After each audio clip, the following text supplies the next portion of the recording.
Hey friends, it's Just the Gems, I'm Brandon. We are not wanting for JRPGs in this day and age. Oh boy, are we not. There are so many role-playing games coming out that it's frankly overwhelming. That makes what I'm about to do pretty ridiculous because I'm going to whine about how there are specific games that I want sequels to, and I'm not likely to get them, and that makes me mad. Well, not mad, really. It's more like a wistful sadness. These are 5 JRPGs that are so great that I just can't help but want more. And for a variety of reasons, I think it's not going to happen. But these aren't the only 5 games out there that are worthy of a sequel and just haven't gotten one. Let me know down in the comments what game or games you desperately want a sequel to. Also, if you wouldn't mind liking the video for algorithmic purposes, I would really appreciate it. And please remember to subscribe too, because that helps out so much. Anyway, on to the list.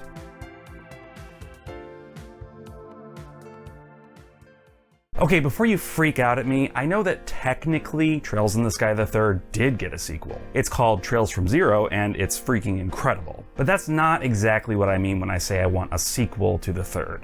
Trails in the Sky FC and Trails in the Sky SC tell the story of Estelle and Joshua and their efforts to save the Kingdom of Liberl from the Society of Ouroboros, and by the end of SC, that story wraps itself up pretty nicely. So nicely, in fact, that you might even think it's a bit weird that they bothered making a third game in the arc at all. But Trails in the Sky III does something completely different than the previous 2 entries. Not only does it follow a different main character, namely Kevin, the priest who shows up in a supporting role in SC, but its structure is completely different too. Instead of a big adventure through the kingdom, it turns its focus inward on the characters, giving us tons of backstory and lore in a way that helps to feed the obsession for Trails series fans. Now, the structure itself isn't exactly what I want to see more of. In general, I prefer lore to be doled out as the plot moves along, not gathered together and dumped into a single game. No, what I want is more of Kevin. Not just Kevin either, but the entire subplot he represents.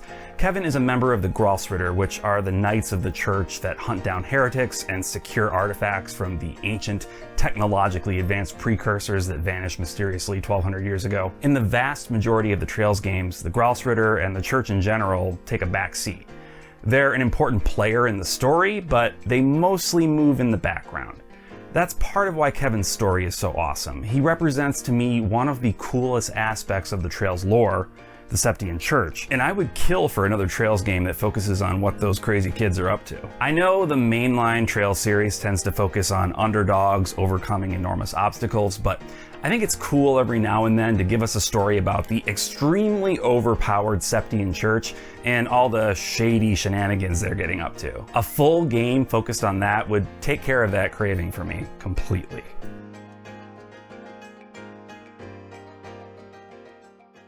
I remember shortly after Chrono Cross was released. This was still early days for the internet, and it was much harder to find information on upcoming games, let alone information you could trust. Though, I guess that's still pretty darn hard on today's internet. Oh well, anyway, I remember reading a post about Squaresoft registering a trademark bearing the name Chrono Break. Naturally, I lost my teenage mind. Chrono Break could only mean one thing, and that was another sequel to Chrono Trigger. You have to keep in mind, this was back in the very early 2000s. Chrono Trigger had only come out a few years back, and Chrono Cross had just hit our shores. The likelihood of a Chrono sequel back then felt much stronger than it does today. But weeks went by, and then months, and then years, and there was nothing. No news, no screenshots, not even any rumors. Pretty soon, the trademark lapsed, and that was it. The final death knell of the Chrono sequel that never was. Look, Chrono Trigger holds the title of my favorite game of all time, so it's safe to say that I revere it, and pretty strongly. But I don't put it so high up on a pedestal that I don't think it can be touched. There's literally no reason Square Enix shouldn't be producing a big budget Chrono sequel. There are a ton of extremely talented RPG developers out there that could do wonders with the Chrono IP. Why not let them take a crack at it? I think it's because they're afraid of the fans, and frankly, that's silly. Honestly, look at all the wacky stuff Square Enix has pulled over the years. And we're still here, we still buy their games. They've basically created a generation of gamers that have so much goodwill for them, they can produce stuff like The Quiet Man, and we still stick around. So a strong effort at a Chrono sequel, even if it doesn't quite reach the heights of the original, should be extremely doable for them. Let's see a Chrono Trigger sequel that explores the time between Trigger and Cross, when apparently a whole bunch of interesting stuff was happening off screen. Let's see a revamped active time battle system and a bunch of flashy double and triple text. Let's bring back some old characters. Heck, throw in a couple from Chrono Cross too. I'm sure there are some that could fit in from a story perspective. Just not the weird fluffy pink dog, please. And of course, let's meet some new characters too. See if Akira Toriyama is available to design them for good measure. We can make this happen, Square Enix. You just have to muster up the courage.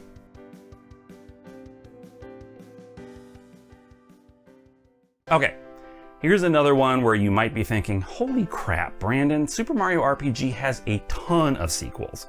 What are you thinking? Well, I'll tell you. Paper Mario and Mario and Luigi, for all the good things they have going for them, are just not really sequels to Super Mario RPG. What do I mean by that?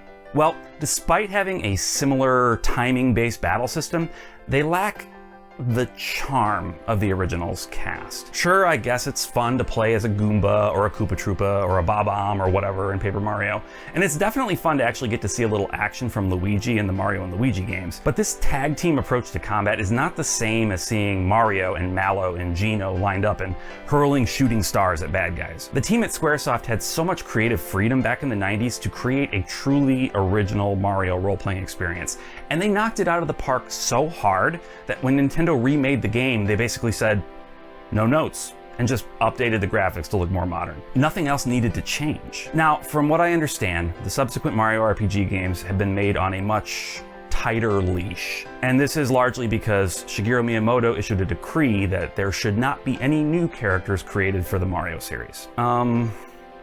Look, no disrespect intended to the father of Mario and Zelda and Donkey Kong, but that's a terrible rule. I don't know if it's pride or some misguided sense that any outside influence will muddy the water, but it's bad policy, and someone at Nintendo needs to let him know that. Mario has been such an enormously creative series, and in each new entry, that meant new things being created from nothing.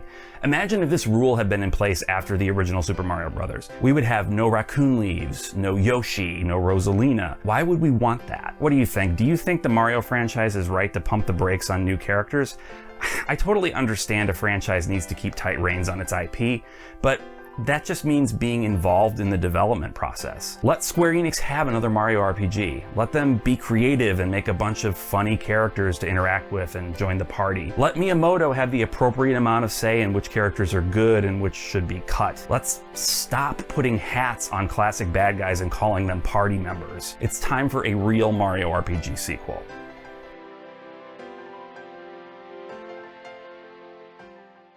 Of all the games on this list, Final Fantasy XVI is technically the most likely to get a sequel. If you think about it, a decent number of Final Fantasies have seen direct sequels.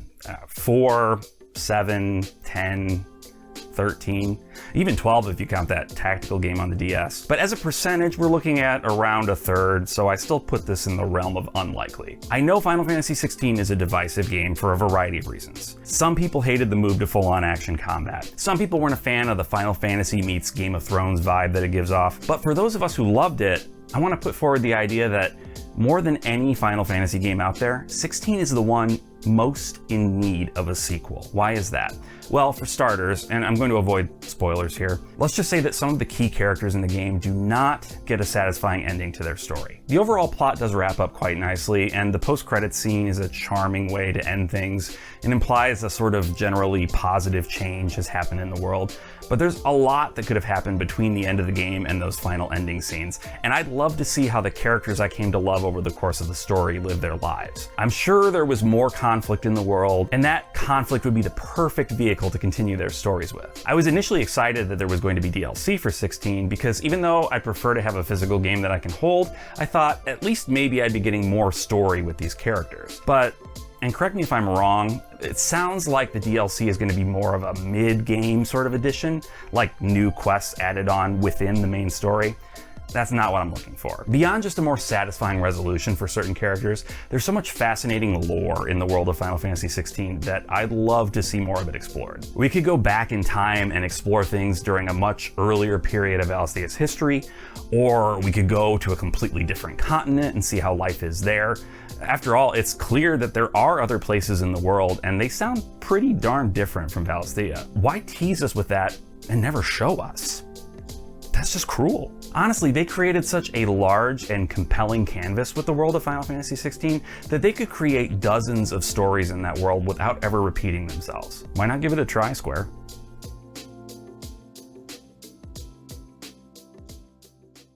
This is the one that I think I want the most and that I'm the least likely to get. Square Enix recently said that they were going to focus less on A and AA games and instead put more money into AAA releases, which, I mean, great. Just what we need. More games with ridiculous budgets that have no chance of turning the sort of profit they want, leading to more layoffs and more turmoil in the games industry. And that means a game like Harvestella, one of the crowning gems of the JRPG genre, and I mean that, ends up never getting a follow-up. See, Harvestella is definitely not a AAA experience. You can tell that from the get-go. Maybe it's a AA, but it just didn't have all that much money poured into it. But here's the thing. The money they had, they spent it well. Harvestella is just full to overflowing with style and substance. The graphics aren't ray traced and it doesn't run at 60 FPS, but there's real art design here, with incredibly beautiful scenery and character designs that are seriously some of the best I've ever seen. And the music, my God, you guys, the music. It's one of the finest soundtracks to a video game, period. I hold it in the same regard as games like Chrono Trigger, Octopath Traveler, Xenogears. It's gorgeous. Now that's not to say the game is flawless, and there are certainly some issues that a sequel would be well placed to be able to fix. The combat, for one, isn't the most fluid. It's fine, it definitely gets the job done, and it's pretty fun in any event, but some more refinement in the action would be wonderful. I won't spoil the story because it goes to some crazy places, but I'll just say that there are tons of opportunities to explore new environments too, and a sequel could expand the explorable area considerably. The farming aspect of the game, which was kind of how it was sold, which was a mistake in my opinion, the farming could go one of two directions. They could expand it and make it more integral to the game, which I, for one, would not prefer, or they could reduce it or even make it fully optional. In Harvestella, the farming is like maybe 10% of the game anyway, and it's far from obtrusive. It feels like it was only there because the team was given the directive by the higher-ups to make a farming game. So either increase the farming and make it incredibly compelling, or just ditch it as a requirement. Bring back the art team, bring back Goshina to do the music, and maybe even throw some more money at it this time. Let's see what they can do with the full force of Square Enix behind them. I bet it would blow our minds. Anyway, those are 5 of the JRPGs I desperately want a sequel to. What about you?